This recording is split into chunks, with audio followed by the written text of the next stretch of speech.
तो Paul Tudor Jones समाचारों में हैं और कुछ भविष्यवाणियों के लिए बड़ी सुर्खियां बना रहे हैं, जिनमें से एक यह है कि सभी रास्ते महंगाई की ओर ले जाते हैं। उपभोक्ता मूल्य महंगाई संभवतः जो हमने 1970 के दशक में देखा था, या इससे भी बदतर। और फिर वह यह भी कह रहा है कि संयुक्त राज्य अमेरिका एक विशाल आण संकट में जा रहा है। घाटों के कारण और समाचारों में जो कुछ भी आप सुनते हैं कि यह पूरी तरह से अस्थिर है और संयुक्त राज्य अमेरिका आण को वित्त पोषित करने में सक्षम नहीं होगा। चलो इस लेख पर चलते हैं और देखते हैं कि वह वास्तव में क्या कह रहा है। मैं एक वीडियो का क्लिप चला सकता हूं और मैं आपको बताने जा रहा हूं कि वह न केवल गलत है, बल्कि वह खतरनाक रूप से गलत क्यों है। गलत, मैं ये कहने वाला कौन हूं कि पॉल ट्यूडर जोन्स गलत हैं, लेकिन इस मामले में वे गलत हैं मेरे विचार में। चलिए सीएनबीसी पर चलते हैं, जहां पॉल ट्यूडर जोन्स कहते हैं कि चुनाव के बाद खर्च पर बाजार की सच्चाई सामने आने वाली है। क्या हम दिवालिया हो रहे हैं? मुख्य चर्चा के बिंदु अब हैं, क्या हम दिवालिया हो रहे हैं? क्या घाटे विस्फोटक होने वाले हैं? क्या संयुक्त राज्य अमेरिका का ऋण लगातार बढ़ता जाएगा ऐसे स्तरों तक जो हम सोच भी नहीं सकते? बिल्कुल, 100% यह है। लेकिन दुर्भाग्यवश ऐसा होने वाला है क्योंकि हमारे पास ऋण की समस्या नहीं है। अगर हमारे पास आरण की समस्या होती तो यह खर्च को सीमित कर देता, लेकिन दुर्भाग्यवश ऐसा नहीं है। और मेरी पॉल ट्यूडर जोन्स, स्टैन ड्रकनमिलर या इन सभी लोगों के बारे में जो यह कह रहे हैं कि हमारे पास एक अर्ण संकट है, के साथ असली समस्या यह है कि यह असली मुद्दे से ध्यान हटा देता है। क्योंकि अगर आप इसे बार बार कहते रहते हैं तो लोगों का विश्वास यह होता है कि ओह मेरे भगवान, अगर हम बस आरण को जीडीपी के मुकाबले एक अधिक स्थायी स्तर पर ला सकें तो हम मुश्किलों से बाहर हो जाएंगे। तो हम सभी स्पष्ट हैं। जैसे अभी आयन से जीडीपी अनुपात मान लीजिए ये 120% है, तो अगर हम इसे 80% पर वापस ला सकें तो वाह, हमने वहां एक गोली से बचाव कर लिया। अब हम आराम से हैं, हम तैयार हैं। आप देखिए, यह मुद्दे को नजरअंदाज करता है। समस्या सरकारी खर्च है, और दुर्भाग्यवश अगर हम आर्ण को जीडीपी के 80% तक लाने में सफल होते हैं, क्योंकि सभी मानते हैं कि हमारे पास एक ऋण संकट है, तो इससे सरकार को और भी अधिक खर्च करने की अनुमति मिलेगी जितना कि वे अन्यथा करते। और सरकारी खर्च ही आर्थिक विकृतियों का निर्माण करता है, जो एक कम कुशल अर्थव्यवस्था की ओर ले जाता है, जो औसत जो और जेन के लिए जीवन स्तर को कम करता है। आइए लेख पर वापस चलते हैं। वह निश्चित आय संपत्तियों के मालिक नहीं होना चाहते। क्या रखते हैं? बहुत सारा सोना रखते हैं, बहुत सारा बिटकॉइन रखते हैं। और उसने कहा कि अगर वह युवा होता तो वह नैस्डैक को भी एक महंगाई हेज के रूप में रखने पर विचार कर सकता था। वह कहते हैं कि हमारे पास एक मिन्स्की क्षण होगा जहां अचानक यह पहचानने का एक बिंदु होगा कि जो वे बात कर रहे हैं वह वित्तीय रूप से असंभव है। तो यहां से मैं सिर खुजाने लगता हूं। पॉल ट्यूडर जोन्स स्पष्ट रूप से एक समझदार व्यक्ति हैं, लेकिन फिर भी बांड बाजार भी ऐसा ही है। तो आप मुझे वह व्यक्ति दिखाइए जो वास्तव में बदलाव ला रहा है, या वह वित्तीय संस्था। मान लीजिए कि संयुक्त राज्य अमेरिका और यूरो डॉलर बाजार के बाहर कुछ ऐसा है। मुझे वह संस्था दिखाइए जो वास्तव में ट्रेजरी बाजार को हिला रही है, और मैं उस संस्था में काम करने वाले व्यक्तियों का साक्षात्कार लेना चाहूंगा और देखना चाहूंगा कि क्या उन्हें पता है कि संयुक्त राज्य अमेरिका का हार्ण बढ़ने वाला है। क्या आपको लगता है कि यह उनके लिए आश्चर्य की बात होगी? क्या आपको लगता है कि यह उन व्यक्तियों के लिए आश्चर्य की बात होगी कि संयुक्त राज्य अमेरिका का घाटा जीडीपी के प्रतिशत के रूप में और खराब होता जाएगा? मेरा मतलब है, इस पर विचार करें। आप संयुक्त राज्य अमेरिका के बाहर एक बेहद सोफिस्टिकेटेड वित्तीय संस्थान के साथ बैठे हैं, और आप इन लोगों के साथ लंच कर रहे हैं, और आप कहते हैं, आप जानते हैं क्या, मुझे लगता है कि संयुक्त राज्य अमेरिका का आरण और बढ़ता जाएगा। क्या आपको सच में लगता है कि वे कहेंगे, क्या ओ, क्या क्या आप मजाक कर रहे हैं? आपका मतलब डोनाल्ड ट्रंप या कमला हैरिस है। वे अधिशेष नहीं चलाएंगे। खैर, तब हमें अपने सभी मॉडल को फिर से समायोजित करना होगा। नहीं, यह तो सामान्य ज्ञान है, हर कोई इसे जानता है। लेकिन चलिए यहां एक क्लिप देखते हैं, और मैं आपको बताने जा रहा हूं कि मैं क्यों सोचता हूं कि यह सोचने का तरीका वास्तव में खतरनाक है, और मैं इस शब्द का उपयोग हल्के में नहीं कर रहा हूं। चलिए इसे यहां समझते हैं। जोश, और मुझे बताओ, क्या तुम ये सुन सकते हो? यहाँ एक छोटा सा मेनू है, शायद ये विकल्प नहीं है। यहाँ बहुत सारे विकल्प हैं, लेकिन वहां पहुंचने के लिए बहुत सारे तरीके नहीं हैं। जोश, क्या तुम सुन सकते हो? हाँ, ठीक है। तो मूल रूप से एंड्रयू रॉस सॉर्किन पॉल का इंटरव्यू ले रहे हैं, और वह कह रहा है, ठीक है, हमारे पास यह बड़ा आरण संकट है, तो हम इस संकट को कैसे हल करें? और इसलिए निश्चित रूप से वे कर बढ़ाने की बात कर रहे हैं। हमें कर बढ़ाने होंगे, हमें कर बढ़ाने होंगे, हमें कर बढ़ाने होंगे। और फिर अंत में वह एक तरह से एक प्रतीकात्मक रूप से कहता है, ठीक है, मुझे लगता है कि हम खर्च को भी कम कर सकते हैं। लेकिन यह सब इस बारे में है कि हमें आरण को जीडीपी के मुकाबले कम करना है, हमें आरण को जीडीपी के मुकाबले कम करना है, हमें आरण को जीडीपी के मुकाबले कम करना है। और कोई बात नहीं है, बिल्कुल भी। सरकारी खर्च की समस्याओं के बारे में ऐसा लगता है कि सरकारी खर्च शानदार है। हम सभी जानते हैं कि सरकारी खर्च अद्भुत है। और समस्या यह है कि अगर हम उस बिंदु पर पहुंच जाते हैं जहां आरण से जीडीपी अनुपात काफी ऊंचा है, तो सरकार और खर्च नहीं कर सकती। और यही समस्या है। नहीं, यही समाधान है। यह समस्या नहीं है। चलो इसमें गहराई से जाते हैं। जब तक आप इनमें से कुछ चीजें करना शुरू नहीं करते, सही है। तो सवाल यह है, जो स्क्रीन पर है, आप कर कटौती को समाप्त कर सकते हैं। क्या मैं यह कह सकता हूं, आपको कर कटौतियों को समाप्त होने देना चाहिए। तुम्हें होगा? आपको उन्हें समाप्त होने देना होगा। यह 390 अरब है। फिर से हम गरीब होने वाले हैं। यदि हम अपने खर्च के मुद्दों से निपटने के लिए गंभीर नहीं होते हैं तो यह बहुत जल्दी नहीं होगा। सबसे पहले, हम पहले से ही गरीब हैं। हम दशकों से गरीब हैं। यहां असली मुद्दा यह है कि क्या ट्रेजरी के लिए मांग है या नहीं। यही हम यहां बात कर रहे हैं। अंत में आप वहां बैठकर इस बारे में बात कर सकते हैं कि आर्ण पर ब्याज भुगतान एक्स है। यह करों से आने वाली नकद प्राप्तियों से अधिक है। आप कह सकते हैं कि आर्ण पर ब्याज भुगतान बजट या रक्षा, सामाजिक सुरक्षा, जो भी हो, से अधिक है। लेकिन आप वास्तव में यह कह रहे हैं कि भविष्य में अधिक आरण जारी करने में हमें समस्या होगी। यही आप कह रहे हैं। वह कह रहा है, वह तर्क है जो अंततः सामने आता है। भविष्य में हमें आरण जारी करने में समस्या होगी। यही कारण है कि वह कह रहा है कि हम दिवालिया हो जाएंगे।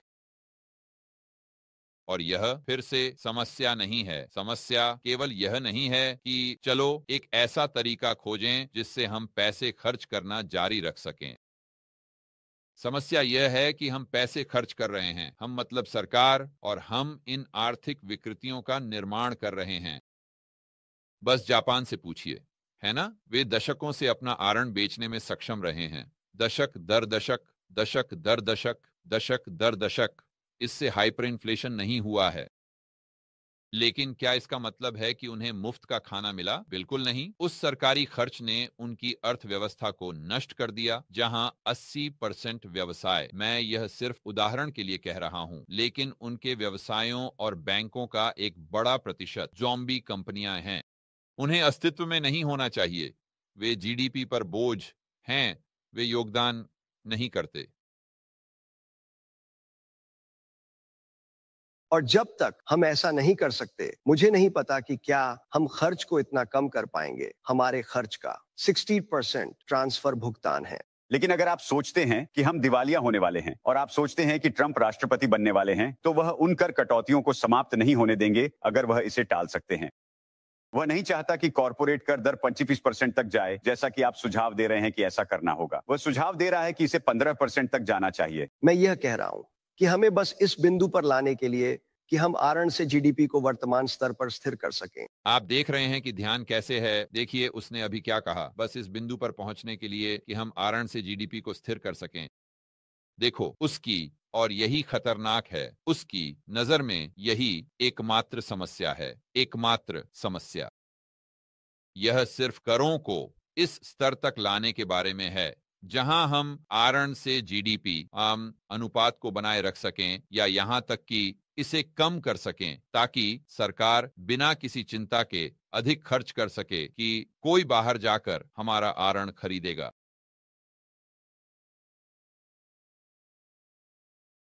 यहां आपको क्या करना है? आपको ट्रंप कर कटौतियों को समाप्त करने की आवश्यकता है। ये 390 अरब है। आपको हर एक कामकाजी व्यक्ति पर पेरोल कर 1% बढ़ाने की आवश्यकता है। यह एक और बड़ा कदम है। इसका नौकरी पर क्या प्रभाव होगा? हम स्पष्ट रूप से संकुचन की एक अवधि का सामना करने जा रहे हैं जो उम्मीद है। यही कारण है कि मैं कहने वाला था, यह फेड के लिए वित्तीय संकुचन क्षेत्र को संतुलित करना वास्तव में महत्वपूर्ण होगा जो आने वाला है। तो सोचिए कि वह क्या कह रहा है। तो आप इस विशाल वित्तीय संकुचन का सामना करने जा रहे हैं, जिस पर मैं सहमत हूं। मैं इस पर सहमत हूं। हमें सरकारी खर्च में कमी के कारण वित्तीय संकुचन करना होगा, लेकिन यह ट्रेजरी बाजार को बचाने के लिए नहीं है। यह तो अर्थव्यवस्था को बचाने के लिए है, भगवान के लिए।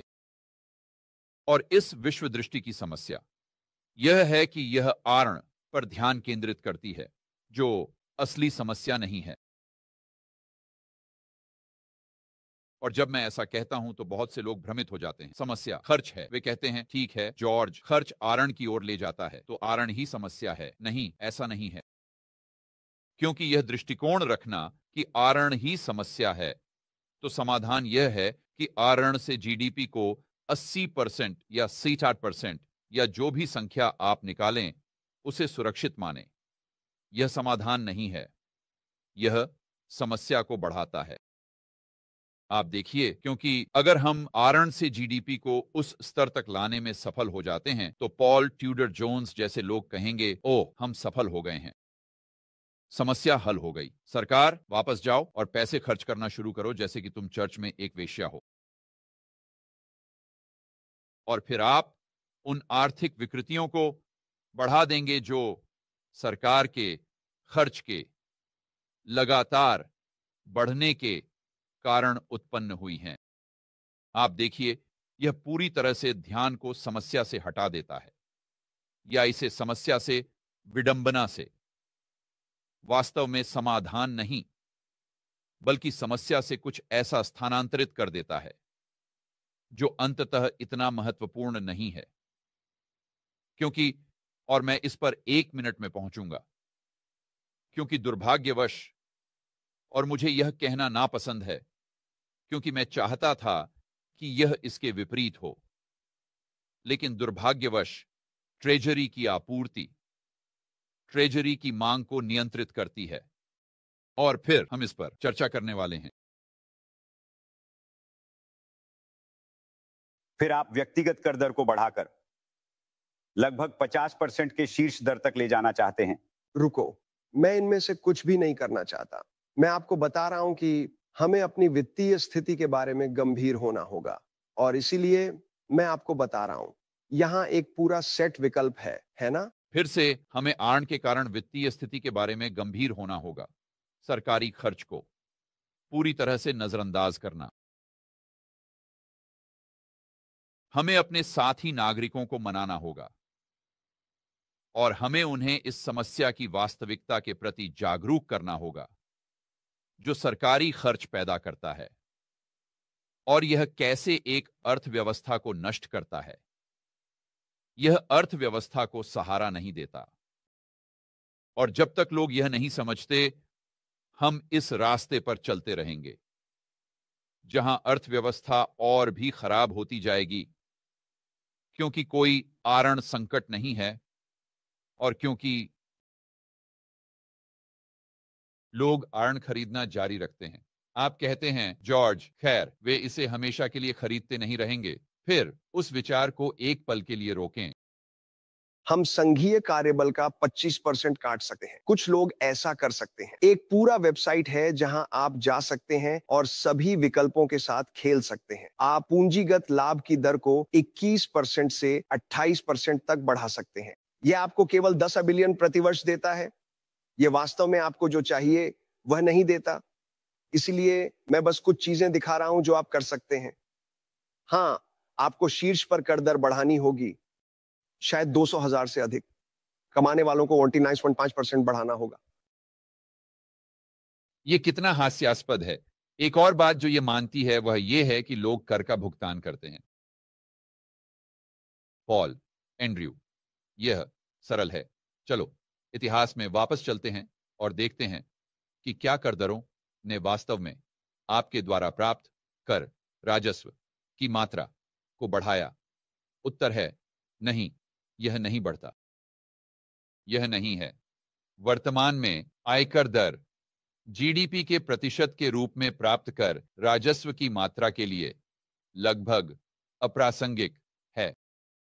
यह हमेशा लगभग 1800% के आसपास रहता है। एक चार्ट पर नजर डालें। मेरी बात मत मानिए। जीडीपी के प्रतिशत के रूप में कर प्राप्तियों का एक चार्ट देखें और उसकी तुलना करें और देखें कि क्या आप उच्चतम सीमांत दर के साथ कोई संबंध पा सकते हैं। शून्य। मैं आपको बताता हूं कि कहां एक मजबूत संबंध है और वह है संपत्ति की कीमतें। यह संपत्ति की कीमतें हैं। यह जरूरी नहीं कि आयकर दर हो। तो इसका मतलब यह है कि पॉल ट्यूडर जोन्स जो कुछ भी अभी कर रहे हैं उनके अनुमानों के अनुसार पूरी तरह से इतिहास को नजरअंदाज करते हैं। पूरी तरह से इतिहास को नजरअंदाज करते हैं। और आपको इस निष्कर्ष पर पहुंचना होगा कि या तो उसके पास कोई छिपा हुआ इरादा है या वह बेवकूफ है। वह आदमी बेवकूफ नहीं है। मैं आपको इसका आश्वासन दे सकता हूं। तो मेरी राय में वहां कोई ना कोई छिपा हुआ इरादा होना चाहिए, क्योंकि वह अच्छी तरह जानता है कि व्यक्तिगत आयकर दर को 29% तक बढ़ाना भगवान के लिए अधिक कर राजस्व नहीं लाएगा। या यह बहुत असंभव है कि अगर इतिहास हमें यह सिखाता है कि अमेरिकियों ने कर कैसे चुकाए हैं तो इससे अधिक कर राजस्व प्राप्त होगा। तो इसलिए आप जानते हैं पॉल ट्यूडर जोन्स ने वही चार्ट देखे हैं जो मैंने देखे हैं। मैं आपको आश्वस्त कर सकता हूं। तो यह तथ्य कि वह यहां आकर कह रहा है कि हमें यह कर, वह कर, यह कर और वह कर बढ़ाना होगा ताकि आरण को जीडीपी के साथ एक स्थायी स्तर पर लाया जा सके। आप वहां बैठे हैं, आपको अपने सिर को खुजाना होगा और वास्तव में यहां पर्दे के पीछे क्या हो रहा है इसके बारे में कुछ गहरे सवाल पूछने होंगे। इन सभी चीजों से सामाजिक सुरक्षा की उम्र 65 से बढ़ाकर 70 कर दी जाए। यदि आप ये सभी चीजें करते हैं, जैसे कि परीक्षण करना, मेडिकेयर, यदि आप ये सभी चीजें करते हैं तो आप केवल एक प्राथमिक संतुलन तक पहुंचते हैं। इसका मतलब है कि आप आरण को जीडीपी के मुकाबले स्थिर करते हैं। आप वास्तव में अपना कर्ज बढ़ा रहे हैं। आप वास्तव में इसे बढ़ा रहे हैं क्योंकि इसमें ब्याज लागत शामिल नहीं है, जो कि ओह, इस वर्ष का ब्याज बिल हर एक लाइन आइटम से बड़ा है सिवाय सामाजिक सुरक्षा के। यह रक्षा खर्च से बड़ा है, मेडिकेयर से बड़ा है। मैं ये बात करना चाहता हूं कि आप यहाँ क्यों हैं। बहुत अच्छा। और पॉल, कार्यकाल कहां है? तुम सही हो, तुम सही हो। ये सभी बातें सच होंगी। यह बिल्कुल वैसा ही है जैसे पीटर शिफ ने भविष्यवाणी की थी। फेड का बैलेंस शीट विस्फोट होने वाला है, कर्ज विस्फोट होने वाला है, घाटे विस्फोट होने वाले हैं, जैसे कि उन्होंने 2007 से 2024 तक किया है।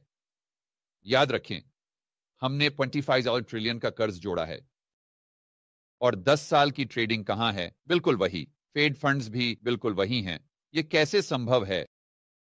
यह हमें वीडियो के अगले भाग में ले जाता है जहां मैं समझाने जा रहा हूं कि ट्रेजरी की आपूर्ति वास्तव में मांग को उस तरह से प्रभावित नहीं करती जिस तरह से आप सोचते हैं। यहाँ जो कि रॉबिनहुड और यह सम्मेलन है। लेकिन इससे पहले, क्या आप जो कुछ भी आप कह रहे हैं सोने और बिटकॉइन को खरीदने और कहीं छिपने जा रहे हैं? मुझे लगता है कि सभी रास्ते महंगाई की ओर ले जाते हैं। अगर आप ऐसा करते हैं तो हम अंततः वहीं पहुंचेंगे। क्या रास्ते महंगाई की ओर ले जाते? सोना अच्छा निवेश, बिटकॉइन अच्छा निवेश। मैं सोने में निवेश कर रहा हूं, मैं बिटकॉइन में निवेश कर रहा हूं, वस्तुएं कम स्वामित्व में हैं, इसलिए मैं वस्तुओं में निवेश कर रहा हूं।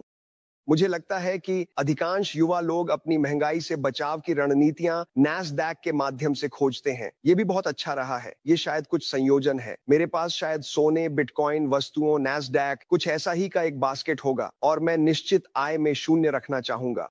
अगर मेरे पास नकद होता तो यह बहुत ही अल्पकालिक होता। इससे बाहर निकलने का खेल योजना, आप इसे अभी जापान में देख सकते हैं। उनके पास 2% महंगाई है, 30 आधार अंक रातों रात। वे दरें बढ़ाना नहीं चाहते। इससे बाहर निकलने की योजना यह है कि आप महंगाई के माध्यम से बाहर निकलते हैं और उपभोक्ता पर एक छोटा कर लगाते हैं और आप ब्याज दरों को महंगाई और नाम मात्र विकास दरों से नीचे रखते हैं। ब्याज दरें महंगाई से नीचे और नाम मात्र वृद्धि उससे ऊपर होनी चाहिए, महंगाई से ऊपर। और इसी तरह आप अपने कर्ज को जीडीपी के मुकाबले कम करते हैं तो आपके पास फेड होगा। उन्हें आसान होना चाहिए। उन्हें आसान होना चाहिए। आप चाहते हैं कि वे कटें।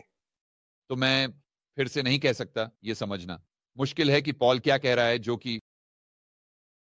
यह मुझे यह सवाल करने पर मजबूर करता है कि असली उद्देश्य क्या है। इसे समझना क्यों मुश्किल है, न कि इसीलिए कि वह बहुत जटिल तरीके से बात कर रहा है, बल्कि इसीलिए कि वह अपने आप से विरोधाभास कर रहा है। क्योंकि वह इस बारे में बात कर रहा है कि वह करों में वृद्धि नहीं करना चाहता, लेकिन आपको करों में वृद्धि करनी होगी और आपको उन कमाई करने वालों पर 49% आयकर बढ़ाना चाहिए। चलिए मान लेते हैं कि यह $200,000 से अधिक है, या जो भी वह सही संख्या मानता है, और हमें सभी पैरोल करों में वृद्धि करनी होगी। तो यह लगभग हर एक अमेरिकी के लिए एक खतरा होगा, चाहे आपका कर वर्ग क्या भी हो। और फिर हमें कर बढ़ाने के लिए ये सभी अन्य चीजें करनी होंगी। लेकिन फिर वह बात करते हैं कि फेड को ये वित्तीय दमन डेरी का उपयोग करना चाहिए, जैसे कि केंद्रीय बैंक मुद्रास्फीति की दर को नियंत्रित कर सकते हैं। यह विडंबनापूर्ण है कि वह जापान के बैंक का उल्लेख करता है, क्योंकि वे दशकों से मुद्रास्फीति उत्पन्न करने की कोशिश कर रहे हैं और वे इसे करने में असमर्थ रहे हैं। लेकिन फिर वह बात करते हैं कि सरकार को या फेड को क्या करना चाहिए। वह यह है कि दरों को मुद्रास्फीति की दर से नीचे रखना चाहिए।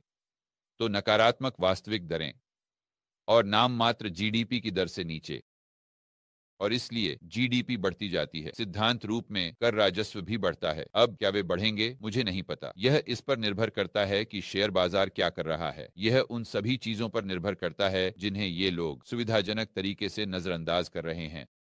ये जरूरी नहीं है कि यदि नाम मात्र जीडीपी बढ़ता है तो कर राजस्व भी बढ़ता है। यह बस वही है जो वह मान रहा है।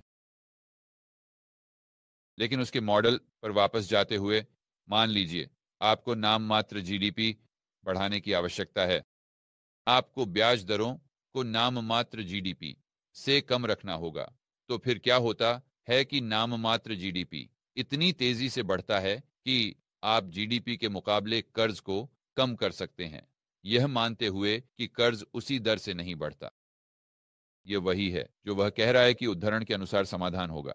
तो मुझे नहीं पता कि अगर हम यह वित्तीय दमन करने जा रहे हैं, अगर यही वास्तव में बाहर निकलने का एकमात्र तरीका है, तो फिर हम कर क्यों बढ़ा रहे हैं पॉल?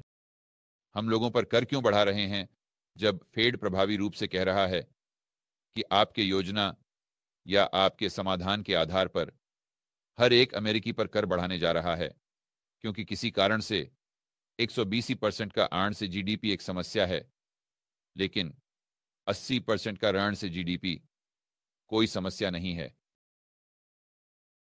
अब आगे बढ़ने से पहले मैं यहां समय में पीछे जाना चाहता हूं, क्योंकि यह बहुत महत्वपूर्ण है कि हम समझें ए पॉल ट्यूडर जोन्स कितने स्मार्ट हैं, लेकिन बी हमें यह भी पहचानना होगा कि वह इतने अच्छे क्यों हैं।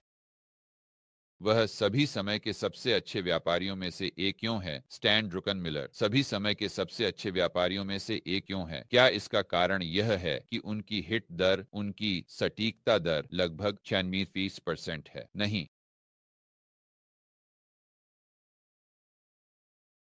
वास्तव में स्टैन ड्रुकनमिलर ने कई बार स्वीकार किया है कि वह मुश्किल से 50 के ऊपर हैं। चलो इसे 55% कह लेते हैं। मैंने पॉल ट्यूडर जोन्स को इस बारे में विशेष रूप से बात करते नहीं सुना है, लेकिन मुझे लगता है कि वह बिल्कुल उसी विचारधारा में होंगे। जबकि लोग मानते हैं कि क्योंकि ये लोग इतने लंबे समय से सफल रहे हैं, इसलिए उनके मुंह से निकली हर एक बात सही होती है और वे मौद्रिक प्रणाली को सभी से बेहतर जानते हैं। नहीं नहीं नहीं नहीं नहीं, वे केवल 25% समय सही रहे हैं। उन्हें महान बनाने वाली बात उनकी भविष्यवाणियों की सटीकता नहीं है, यह उनकी जोखिम प्रबंधन है और यह उनकी विषमता है। यही उन्हें महान बनाता है। यह तथ्य नहीं है कि वे हर चीज को 100% सही करते हैं। वे मुश्किल से 50% सही होते हैं। 50%, यह सिक्के के उछाल की तरह है। लेकिन अगर आप एक सिक्का उछालते हैं तो आधे समय सिर आता है, और अगर आपके पास वास्तव में अच्छा जोखिम प्रबंधन है और आप विषम दांव लगाते हैं तो आप वास्तव में अच्छे होंगे, भले ही आपकी हिट दर केवल 50% हो। लेकिन इस नोट पर चलिए वापस चलते हैं। मुझे स्क्रीन शेयर बदलने दें।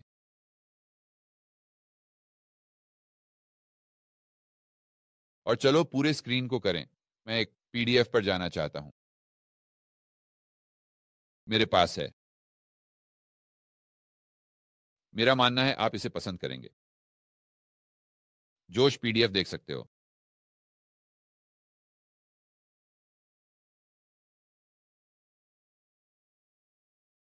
हम मान लेते हैं कि हम कर सकते हैं। ठीक है, यह 1989 में मार्केट विजार्ड्स किताबों से है। 1989।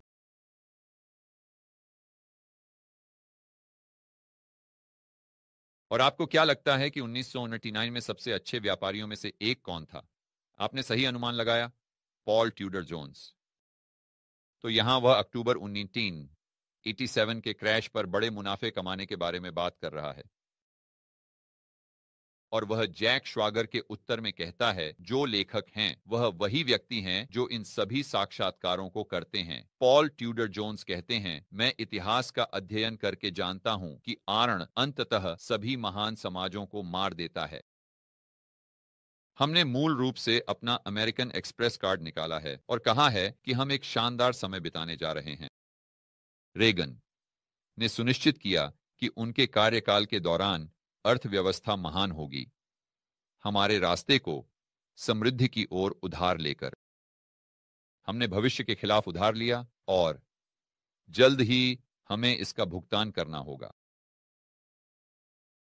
जैक श्वागर, क्या आप वर्तमान स्थिति का दोष रेगनॉमिक्स पर लगा रहे हैं? मुझे लगता है कि रेगन ने हमें एक देश के रूप में अच्छा महसूस कराया। यह अद्भुत था, लेकिन आर्थिक दृष्टिकोण से वह कभी भी आई सबसे बड़ी आपदा थे। मुझे लगता है कि उसने हमें मूल रूप से धोखा दिया, ये वादा करके कि वह घाटे को कम करेगा, और फिर देश के इतिहास में सबसे बड़े खर्च के उन्माद में चला गया। मुझे नहीं लगता कि एक डेमोक्रेट इससे बच सकता, क्योंकि हर कोई खुद 50 से 180 अरब डॉलर के घाटे के बारे में सतर्क होता।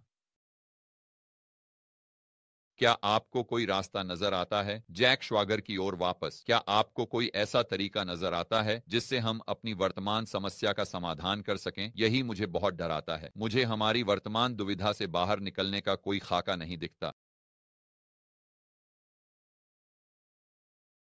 शायद हम बस उन्हीं प्रकार के चक्रों का जवाब दे रहे हैं जिनका शिकार अधिकांश उन्नत सभ्यताएं हुई, चाहे वे रोमन हों, स्पेनिश, फ्रेंच या ब्रिटिश। मुझे लगता है कि हम एक कठिनाई के दौर में प्रवेश करने वाले हैं। हमें वित्तीय अनुशासन के बारे में फिर से सीखना होगा। वह यहां किस बारे में बात कर रहा है? वह कह रहा है कि सरकार का आरण इतना अधिक है, घाटे इतने विशाल हैं कि हम कभी भी अपने ऋण को चुकता नहीं कर पाएंगे। और यह एक बड़ा समस्या है, क्योंकि सूनर या लेटर ट्रेजरी मार्केट यह कहने वाला है कि वे हमारी ट्रेजरी और नहीं चाहते। और हम एक ऐसे बिंदु पर पहुंचने वाले हैं जहां 2024 का पॉल ट्यूडर जोन्स कहेगा कि हम गरीब हैं, है ना? फिर से यह केवल उस निर्गम की ओर लौटता है। हम अधिक से अधिक आरण जारी कर रहे हैं, लेकिन कोई भी आरण खरीदना नहीं चाहता, और इसलिए हम दिवालिया हैं। हम खर्च करना जारी नहीं रख सकते। और इसलिए वह कहते हैं, हमें इस वित्तीय अनुशासन को समझना होगा। उस समय वह शायद खर्च में कटौती करने की बात कर रहा था। आज वह सिर्फ कर बढ़ाने और कर बढ़ाने और कर बढ़ाने की बात कर रहा है। लेकिन वह कहते हैं कि सभी को इस 150 से 150 बिलियन के घाटे के बारे में बहुत सतर्क रहना चाहिए, जो आज प्यारा लगता है, जब हमारा घाटा क्या है, 1-3 ट्रिलियन। और निश्चित रूप से यह और भी ऊंचा जाएगा। मैं यहां यह नहीं कह रहा हूं कि घाटा नहीं बढ़ेगा या घाटा, आप जानते हैं, वे अधिशेष चलाएंगे या कि आरण किसी तरह कम होगा। अगर कुछ है तो मैं कह रहा हूं कि यह पॉल ट्यूडर जोन्स के कहने से भी अधिक बढ़ेगा। लेकिन वह कह रहा है कि यह महंगाई बढ़ेगी। क्यों? फेड को आना पड़ेगा और उन्हें सभी आरण खरीदने होंगे क्योंकि कोई खरीदार नहीं होगा और हम ये सभी आरण जारी करने जा रहे हैं। हम 150 बिलियन के घाटे में हैं। आज हम 1.2 बिलियन, 1.5 बिलियन जो भी हो पर हैं और इसलिए आपको आर्थिक दर्द महसूस करना होगा।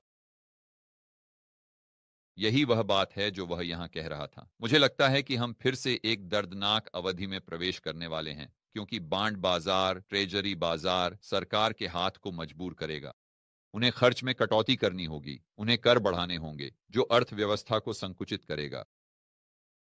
और अगर वे ऐसा नहीं करते तो फेड ऋण खरीदने आएगा जो महंगाई पैदा करेगा। यही वह बात है जो वह आज कह रहा है और यह बिल्कुल वही है जो उसने 1949 में कहा था। अब मैं यहां पॉल ट्यूडर जोन्स का मजाक उड़ाने के लिए नहीं बैठा हूं और वैसे मैंने इन सभी किताबों को हजारों बार सुना है और ड्रुकन मिलर वह इस किताब में नहीं है। वह एक अलग किताब, एक अलग मार्केट विजर्ड की किताब में है। वह 90 के दशक की शुरुआत में आरण के बारे में बिल्कुल वही बात कह रहा था। तो स्पष्ट रूप से उन्होंने यह गलत किया। तो हमें यह कहना है कि उन्होंने यह गलत क्यों किया। और यही बात मुझे आज पॉल ट्यूडर जोन्स के बारे में फ्रस्ट्रेट्स करती है कि आप सोचेंगे कि अगर आप 1949 में गलत थे तो आप वहां बैठकर कहेंगे, ठीक है, शायद मेरे मॉडल उतने अच्छे नहीं थे, शायद मुझे बॉन्ड विजिलेंस पर अपने मॉडल को थोड़ा समायोजित करना होगा। लेकिन अगर वह ईमानदार है तो एंड्रयू सॉर्किन, और मुझे नहीं पता कि यह है, लेकिन अगर वह है तो आपको खुद से पूछना चाहिए कि उसके पास वह साधन क्यों नहीं है या भगवान के लिए अहंकार की कमी क्यों है। बस वापस जाकर 1988 में जो बातें वह कह रहा था उन्हें समायोजित करने के लिए या कम से कम यह पता लगाने के लिए कि वह गलत क्यों था। और आपको यह पता लगाने की आवश्यकता है कि आप गलत क्यों थे, यह कहने के लिए नहीं कि संयुक्त राज्य अमेरिका कभी भी आरण समस्या नहीं होगी, क्योंकि पिछले 2 या 3 दशकों में हमें आरण समस्या नहीं हुई है। मैं यही नहीं कह रहा हूं, लेकिन भविष्य में आरण समस्या या आरण संकट की भविष्यवाणी करने के लिए आपको यह समझना होगा कि आप पिछले 30 या 40 वर्षों से क्यों गलत रहे हैं। चलिए प्रवेश करते।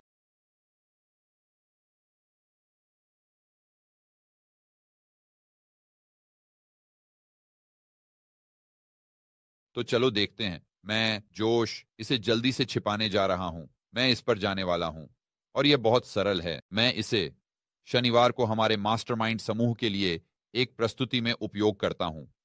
माफ कीजिए। और यही कारण है कि हमारे पास आरण संकट नहीं है। यही कारण है कि हमारे पास आरण की समस्या नहीं है। जो विडंबना है कि यही समस्या है, यही समस्या है। क्योंकि अगर पॉल ट्यूडर जोन्स जो कह रहे थे वह सच है तो यह शानदार होगा, क्योंकि इससे असली समस्या पर एक सीमा लग जाएगी, जो कि सरकारी खर्च है, जो अर्थव्यवस्था को विकृत कर रहा है।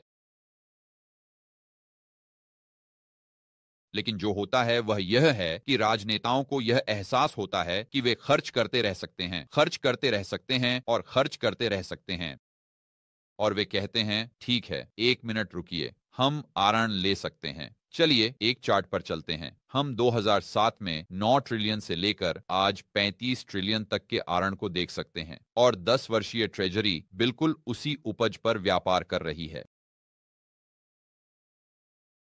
और चलिए जूम आउट करते हैं। 10 वर्षीय ट्रेजरी की उपज है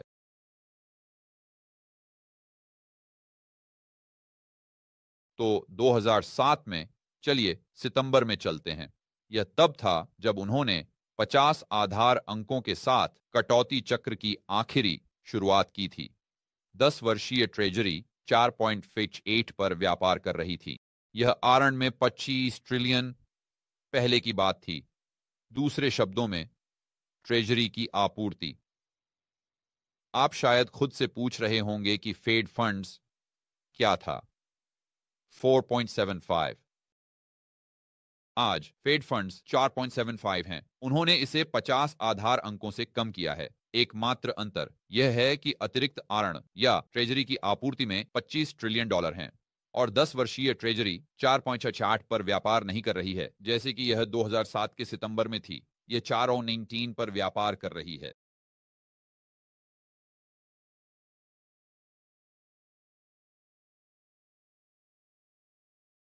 कम। यह कैसे संभव है? यदि हमारे पास एक निर्गम समस्या है, जैसा कि पॉल ट्यूडर जोन्स सुझाव दे रहे हैं, और समाधान केवल आरएन को जीडीपी के मुकाबले कम करना है ताकि हम और अधिक सरकारी खर्च कर सकें और विदेशी लोगों के हमारे आरएन खरीदने की चिंता न करनी पड़े, तो यदि आप अगले 5 वर्षों में यही भविष्यवाणी कर रहे हैं तो यह ठीक है। मैं इसके लिए पूरी तरह से खुला हूं, लेकिन आपको मुझे यह स्पष्ट रूप से बताना होगा कि 2007 से या 1989 से 2024 तक यह समस्या क्यों नहीं रही, यह 40 वर्षों से समस्या क्यों नहीं बनी। और अगर आप मुझे बता सकते हैं कि यह समस्या क्यों नहीं बनी, सिवाय इसके कि यह कुछ पूरी तरह से अज्ञानी बात है, जैसे ओह विदेशी बस बेवकूफ हैं, ओह विदेशी, आप जानते हैं जब वे जागेंगे और कॉफी की खुशबू लेंगे तब वे यह समझेंगे कि वे बस इन गर्म आलुओं को पकड़े हुए हैं जिन्हें कोई नहीं चाहता। नहीं, यह उत्तर नहीं है। उत्तर यह है कि मौद्रिक प्रणाली कैसे यांत्रिक रूप से स्थापित की गई है।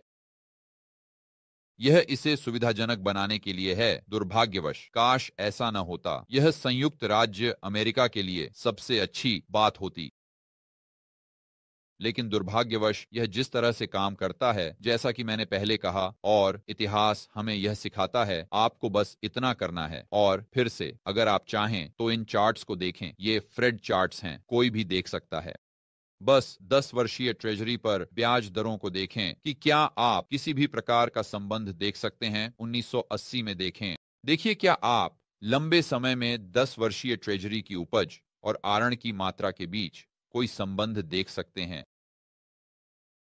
कोई नहीं है, कोई नहीं है। यहाँ एक हल्का संबंध है, लेकिन अगर आप इसे समग्रता में देखें तो मेरा मतलब है संबंध बस एक साधारण सिक्का उछालने से बहुत बहुत कम होगा।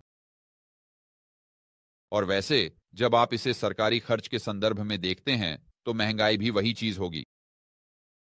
तो हमें खुद से पूछना होगा, क्यों पॉल ट्यूडर जोन्स 1989 से 2024 तक गलत क्यों थे? 8/9/2003-4 बॉन्ड मार्केट क्यों नहीं फटा?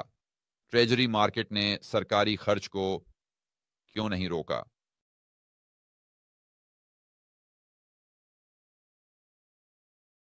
मेरे विचार में यही उत्तर है। इसीलिए मैं आप लोगों के साथ एक विचार प्रयोग जल्दी से करना चाहता हूं।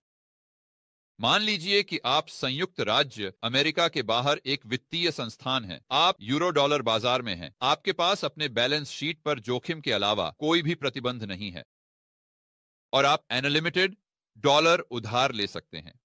यदि बैलेंस शीट की कोई सीमा नहीं है तो आप जो डॉलर उधार ले सकते हैं उसकी एकमात्र सीमा जोखिम काउंटर पार्टी जोखिम होगी, है ना? तो चलिए मान लेते हैं कि इस समय काउंटर पार्टी जोखिम कम है।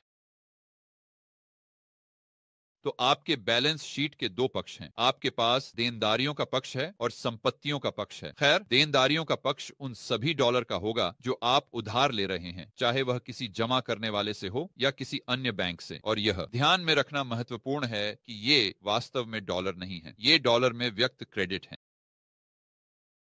लेकिन आप इन सभी डॉलर को उधार ले सकते हैं और मान लीजिए कि आप इस आरएन की परिपक्वता को तय कर सकते हैं। और चलिए मान लेते हैं कि आप 2 साल के लिए अनलिमिटेड डॉलर उधार ले सकते हैं और फिर आपको 2 साल में उस भुगतान को वापस करना होगा जिसे आप उधार ले रहे हैं। लेकिन आप 3% पर उधार ले सकते हैं। ठीक है, बढ़िया। और चलिए एक पल के लिए मान लेते हैं कि आप 2 साल की ट्रेजरी खरीद सकते हैं बिल्कुल उसी परिपक्वता के साथ। तो आपके पास शून्य ब्याज दर का जोखिम है? बिल्कुल भी नहीं,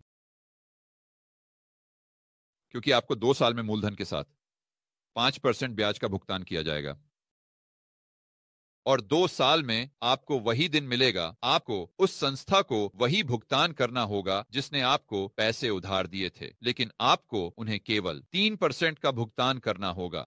कोई विदेशी मुद्रा जोखिम नहीं है, क्योंकि हम डॉलर में उधार ले रहे हैं और ट्रेजरी डॉलर में नामांकित हैं।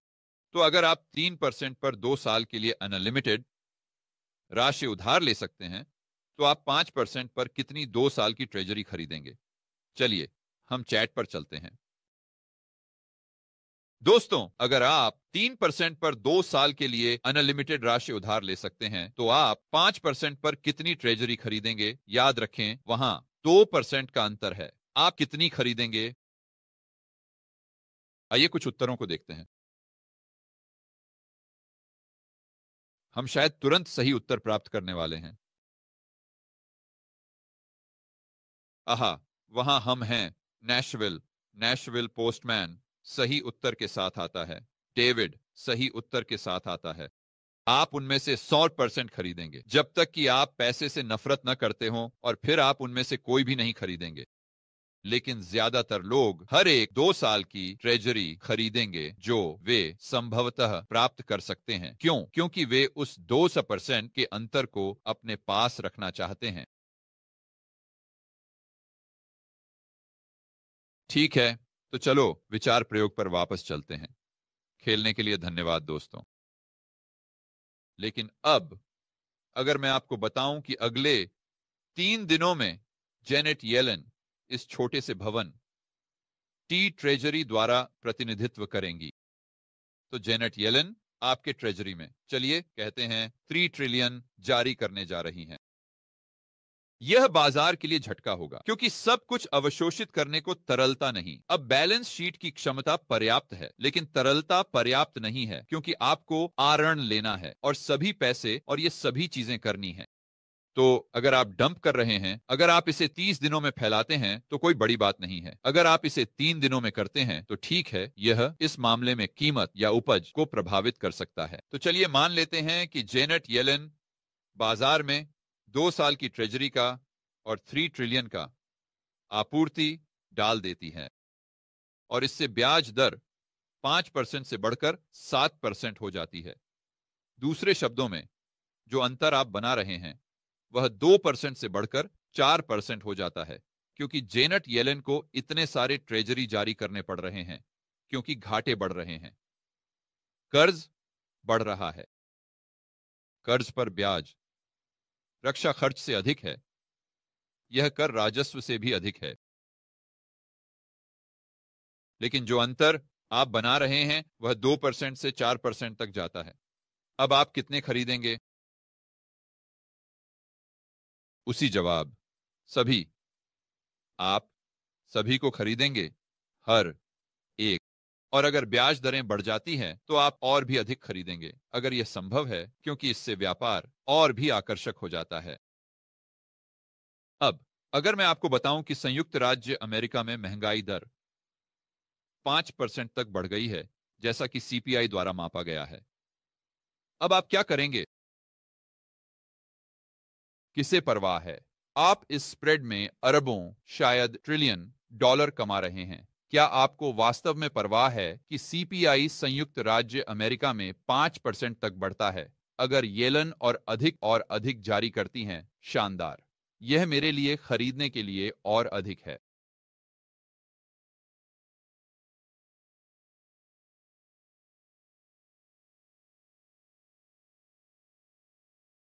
हमने जो सरल विचार प्रयोग किया वह, मेरे विचार में, संयुक्त राज्य अमेरिका के मुख्य कारणों में से एक है। आरएन 2.7 ट्रिलियन हो सकता था जब पॉल ट्यूडर जोन्स वही भविष्यवाणी कर रहे थे जो वह आज कर रहे हैं। यह 1949 में हुआ होगा। और आज यह 35 ट्रिलियन डॉलर है। लेकिन 10 वर्षीय ट्रेजरी उपज वास्तव में, चलो एक मजेदार चीज करते हैं, चलो वापस चलते हैं और देखते हैं कि वह क्या था। तो जब पॉल ट्यूडर जोन्स 1929 में ये मूल भविष्यवाणियां कर रहे थे, तब 10 वर्षीय ट्रेजरी उपज 7.84 पर व्यापार कर रही थी। आर्न 2.7 ट्रिलियन डॉलर था।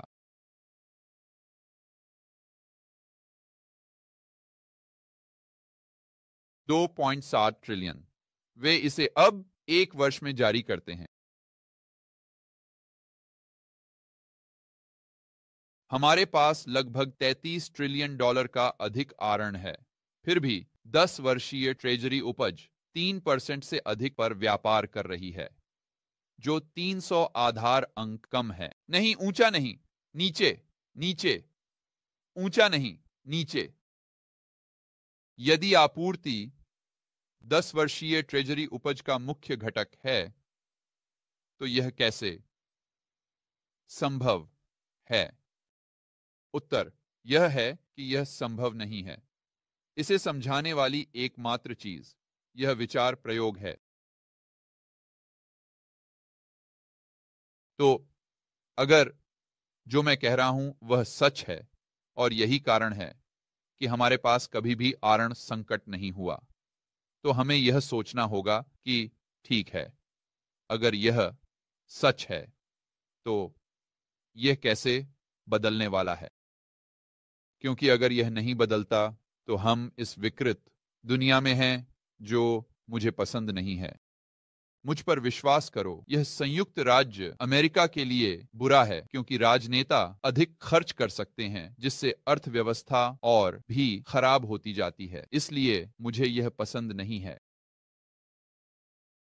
लेकिन जिस तरह से मौद्रिक प्रणाली स्थापित की गई है, वह इस तरह से स्थापित की गई है कि ट्रेजरी की आपूर्ति वास्तव में मांग को नियंत्रित करती है। तो अगर आपूर्ति बढ़ती है तो मांग भी बढ़ती है। इसी कारण से क्योंकि संयुक्त राज्य अमेरिका के बाहर ट्रेजरी खरीदने के लिए क्रेडिट के रूप में डॉलर की मात्रा पर कोई सीमा नहीं है, जो वित्तीय प्रणाली में प्रभावी रूप से सबसे सुरक्षित और सबसे तरल संपत्ति है। तो मैं यह नहीं कह रहा हूं, फिर से मैं बहुत स्पष्ट होना चाहता हूं कि संयुक्त राज्य अमेरिका में कभी भी आर्ण संकट नहीं होगा।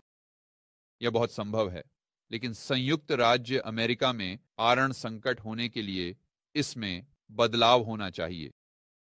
इसका मतलब है कि वैश्विक मौद्रिक प्रणाली को बदलना होगा, और जब तक यह नहीं होता, दुर्भाग्यवश संयुक्त राज्य अमेरिका और अमेरिकी नागरिकों के लिए हमारे पास ऋण संकट नहीं होगा। इस पूरे वीडियो से मुख्य संदेश यह है कि पॉल ट्यूडर जोन्स के माध्यम से इस कथा की समस्या को उजागर किया जाए, क्योंकि अगर हम इस कथा को इस तरह से जारी रखते हैं जैसे कि एक आरण संकट होने वाला है, और हमारी केवल समस्या यह है कि हमारे ऋण के लिए पर्याप्त मांग नहीं होगी, अगर हम इस कथा को आगे बढ़ाते रहे तो हम कभी भी समस्या को ठीक नहीं कर पाएंगे। और वास्तव में अगर हम आरण को जीडीपी के मुकाबले कम भी करते हैं तो यह केवल समस्या को और भी खराब बना देगा,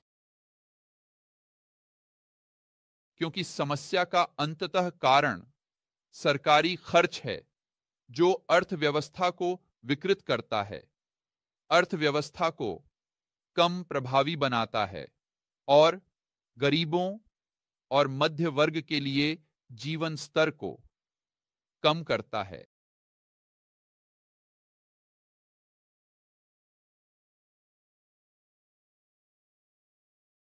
ठीक है दोस्तों, अपने बाकी के दोपहर का आनंद लें। हमेशा की तरह सुनिश्चित करें कि आप स्वतंत्रता, आजादी, मुक्त बाजार, पूंजीवाद और कम सरकारी खर्च के लिए खड़े हैं। टैक्स को भूल जाओ पॉल, टैक्स को भूल जाओ दोस्त।